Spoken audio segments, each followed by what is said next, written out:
This is the 7th in a series of videos about installing the Early Warning Implementation and Monitoring System process known as EWIMS. The video series was created collaboratively by the Great Lakes Comprehensive Center and the Michigan Department of Education. There is a separate video for each of the 7 steps in the EWIMS process. This video is about Step 6, monitoring interventions and the progress of students, to determine if they are getting back on track for on-time graduation. The main objective of this video is to take a deep dive into Step 6, where the EWIMS team examines the implementation of interventions, assesses the progress of students in those interventions, and reviews changes over time. Step 6 monitors responsiveness to interventions for students identified as off track by early warning indicators. It involves monitoring 3 things: intervention delivery, the measures of progress, and the school's overall system of interventions. To engage in monitoring, EWIMS teams assess whether interventions are being implemented as intended, examine signs of student progress, and measure the health of the system of interventions. In Step 6, teams should consider the following key questions. First, how will you determine if an intervention was delivered as intended? This is also known as implementing an intervention with fidelity. To answer this question, first examine whether the intervention occurred. If not, why not? And should it be tried again? Second, how will you determine if students are making adequate progress? To inform your answer to this question, consider what data should be collected, how frequently data is collected, who collects it, and how it will be documented. Most important, you need to determine how you will know if the student is making progress at an adequate rate to meet their goal. Third, how will you know whether an intervention is effective or if you need to make changes? This question brings information from question 1 and 2 together. If an intervention is being delivered as intended and students are not showing adequate progress, consider what could be done differently. Let's say your EWIMS team meets regularly. During these meetings, you're using early warning system data, making meaning of the data to identify root causes, and matching students with interventions. Then, you're asked to share the team's progress and results with the district superintendent and school board. How would you know whether the interventions are being delivered as designed? How would you know whether students in an intervention are getting back on track? What information would you need?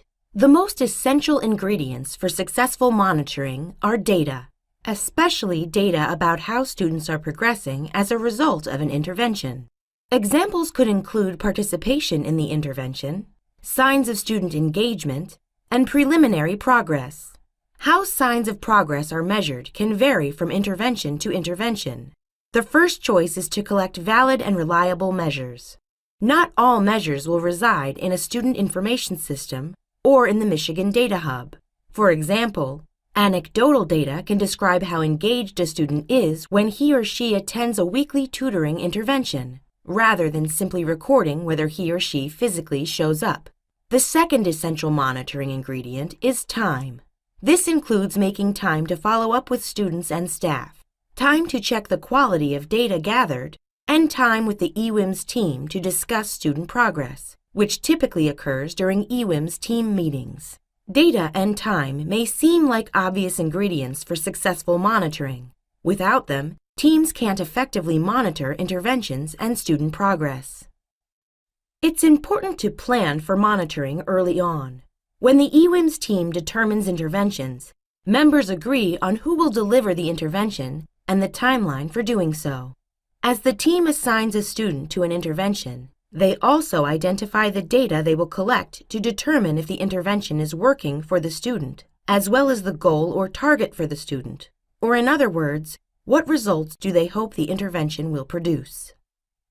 To facilitate monitoring, we recommend keeping detailed documentation in a location that is accessible by all team members. The notes include a record of the student's name. The intervention or plan that you intend to deliver should be linked directly to an underlying cause and the person responsible for delivering the intervention. You'll also record at least one measure of progress. The person responsible for progress data collection, and a date on which you'll review progress. For example, EWIMS meeting date. The date to review progress depends on the intensity of the intervention. Finally, devise your next steps for communicating with stakeholders. For example, who will share the plan with the student? Who will inform the student's family? And who will contact others involved in delivery of the intervention? By recording this information, the team begins to create a timeline for monitoring. So for example, let's say Mike, a sophomore at North High School, is falling behind in math and struggling with polynomials, even though his attendance has been regular. The EWIMS team determines that after-school math tutoring with Mr. Jones would be a good fit for Mike.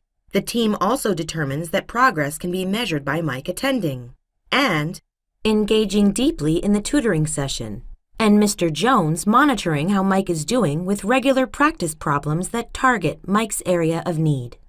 The team decides to review the fidelity and progress data after 3 weeks of intervention. EWIMS teams monitor 3 measures.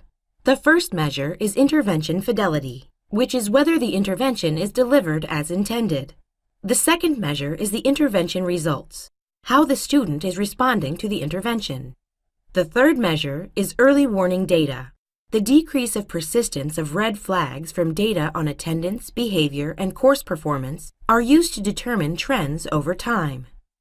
How do EWIMS teams monitor intervention fidelity, intervention results, and early warning data? What exactly should the team be looking for? The team first examines the delivery of intervention components, including dose, quality, engagement, and adherence to determine if the intervention was implemented as intended, and if not, why not? While there are often factors that impact fidelity, the team examines whether a lack of fidelity has a negative impact. Factors that may influence fidelity include, but are not limited to, dose, quality, engagement, and adherence. Whether the student received the intervention, whether they received the intended dose, how engaged the student was in the intervention, how clearly the intervention was defined, and whether the key components were delivered, and the quality of delivery. For example, if tutoring in math was offered after school to small groups of 10th grade students, but no students attended, the team will be unable to determine whether or not the students responded to the intervention, as they did not actually receive it. Instead, the team will need to consider how they can improve the implementation of the intervention. They might ask, how was the tutoring opportunity communicated to the students? Did the time of tutoring interfere with other commitments?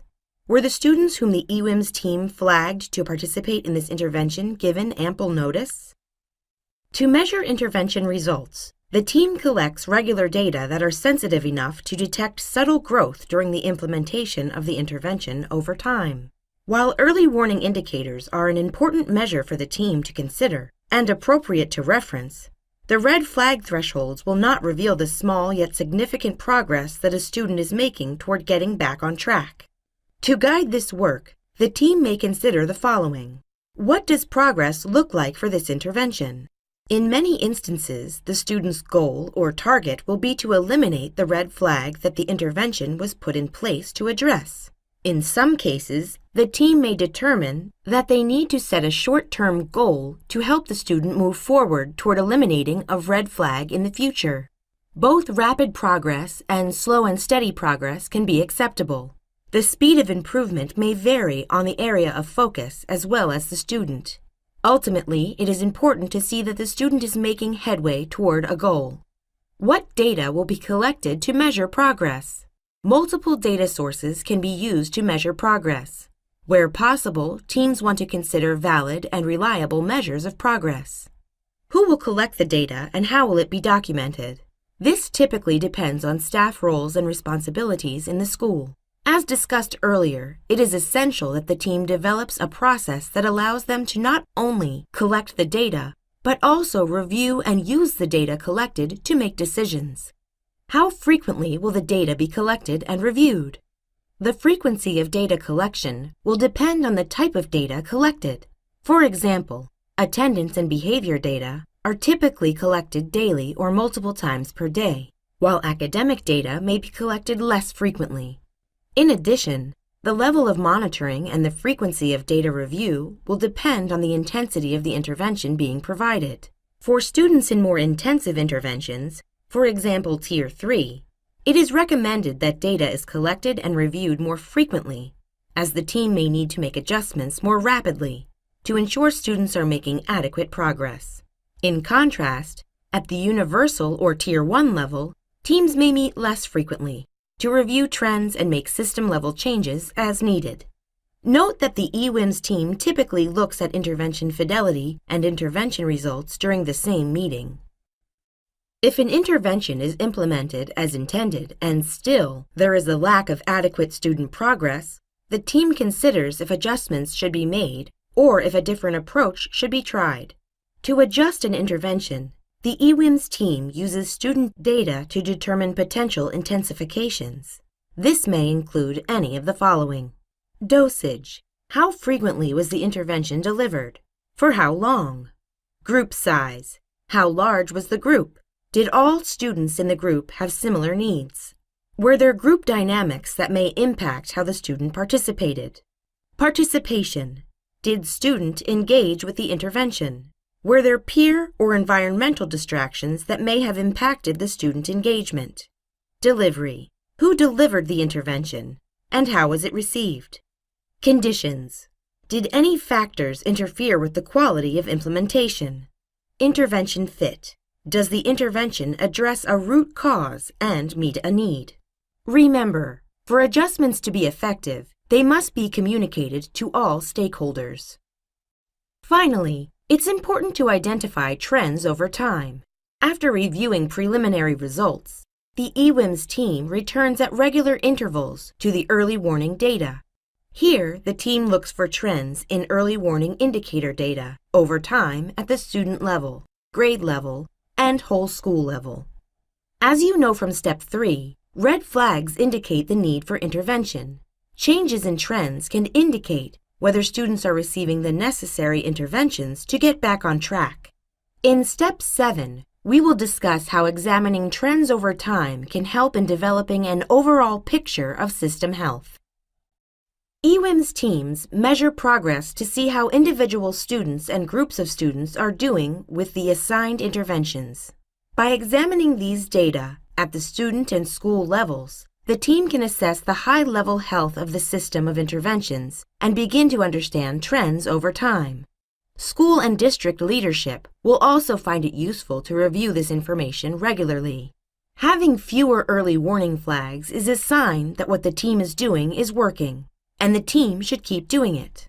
Having the same early warning flags, that is, the number and type of flags don't change, decrease, or disappear, indicates that what the team is doing isn't working yet.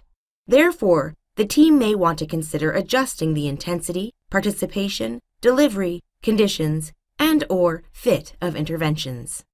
Having more early warning flags indicates that what the team is doing isn't working, and there may be unmet student needs that the team hasn't yet identified.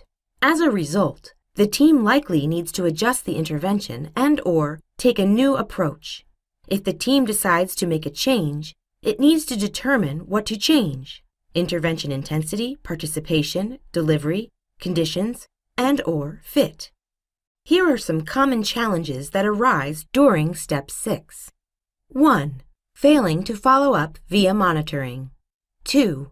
Removing an intervention too soon after students start to make progress. 3.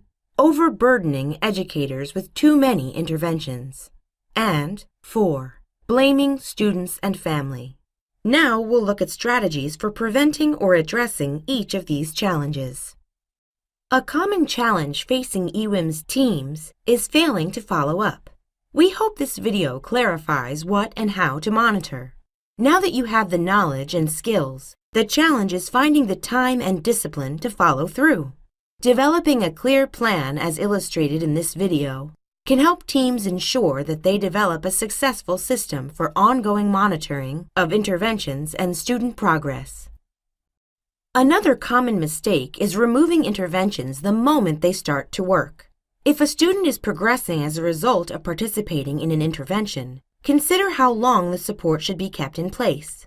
When a student is making steady progress over time and meets their goal, determine how to scale back the support for the student in the least disruptive manner.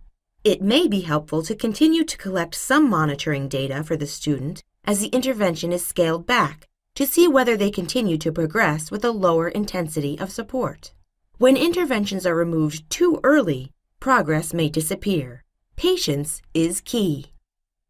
When staff attempt or are required to intervene with too many students at once, they can become overburdened. Such a workload is not sustainable over time. Many schools find that interventions at Tiers 2 and 3 overwhelm the school's resources. In this situation, an important question to ask is how strong are the school's Tier 1 universal interventions? Are more Tier 1 interventions needed? When educators work together to deliver robust school-wide Tier 1 interventions to all students, they help to narrow the stream of students who require specialized supports at Tier 2 and 3. Strong Tier 1 interventions make the busy educator's job more manageable and reduce educator burnout. The ultimate goal is to eliminate all red flags for all students. But effective EWIMS teams understand there will always be students with needs. It's important to avoid blaming students and/or their families when early warning flags are present. Instead, EWIMS teams should focus time and energy on understanding root causes and finding creative ways to intervene for students facing challenges. By giving a bus pass to a student who has moved or rearranging the course schedule for a student who works an early morning shift, or activating social services to provide temporary relief for a student who is homeless, educators who engage in positive problem-solving can determine creative entry points for an intervention. Here are some general tips for effective monitoring. Make time for Step 6. Schedule time during EWIMS team meetings to follow up on individual students and to review data to identify new and/or persistent flags. Keep clear and well-organized records that EWIMS team members can access easily and review at any time. By sharing access to meeting notes, team members can keep up with their tasks and monitoring will be more manageable. Meet before the meeting. Before a team meeting is an opportune time for EWIMS team members to reach out to staff who are implementing interventions to ask about signs of student progress. When adjusting interventions, consider NABA. What is the next and best action we can take for a student or group of students? Sometimes the solution isn't clear, but a next step will optimize chances of improvement. And remember that monitoring is part of a larger continuous improvement cycle. We plan, do, study, and act so that we get better continuously. Monitoring should be ongoing to determine which interventions are effective over time and more effectively match students with appropriate interventions. You may recall from Step 5 that if your district uses the Early Warning Data tool on the Michigan Data Hub, the tool allows you to access the intervention catalog and to easily assign students to interventions. This is the search screen on a student's page in the intervention catalog. In the tool, each student's page indicates the start date of the relevant intervention, the expected date of completion, the level or tier of the intervention, the person who is assigned to the intervention, and the date on which the intervention should be completed. The system also allows users to review a list of all students assigned to a particular intervention. As we discussed in Step 5, the Michigan Data Hub also features a strategy bank, which will eventually contain information about interventions and practices that are promising, research-based, or evidence-based. The Early Warning Data tool on the Michigan Data Hub allows users to input and store information. For example, the tool helps schools and districts coordinate services and closely track the participation of students in interventions and their responses to those interventions. In the Early Warning Data tool, EWIMS teams can monitor and adjust students' assignments to interventions and monitor students' movements through the tiers of intervention. EWIMS teams can use this function to A. Monitor the progress of students and the effectiveness of interventions over time, and B. Adjust interventions as needed. The tool contains a separate notes page for each student. By dating each entry, teams can use this page as a running log. The EWIMS team can also use the tool to record notes about each intervention. Teams can assign goals for students participating in an intervention, add dated and time-stamped progress notes while the intervention is being implemented, and rate the intervention so that others can see how well it's working with the school's students. Maintaining discipline, patience, Tier 1 efforts, and stakeholder support to carry out Step 6 effectively can be challenging. Here are some key points and guiding questions that will help your team to work through Step 6. Key points.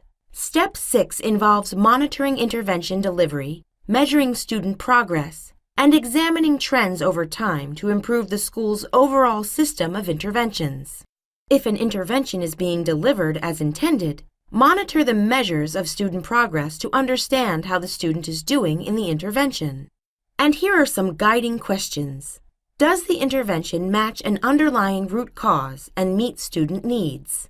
Was the intervention delivered as intended?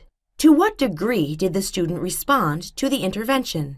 How have the indicators changed over time? In the next and final video in this series, you will learn how to evaluate and refine the EWIMS process. During Step 7, the EWIMS team reflects, at least annually, on their approach to implementing the EWIMS process. The team discusses what has worked, what should be modified, and what should be replaced or eliminated. More on that in the final video. We appreciate your joining us for this EWIMS video about Step 6, and thank you for all you do on behalf of Michigan's students and families every day.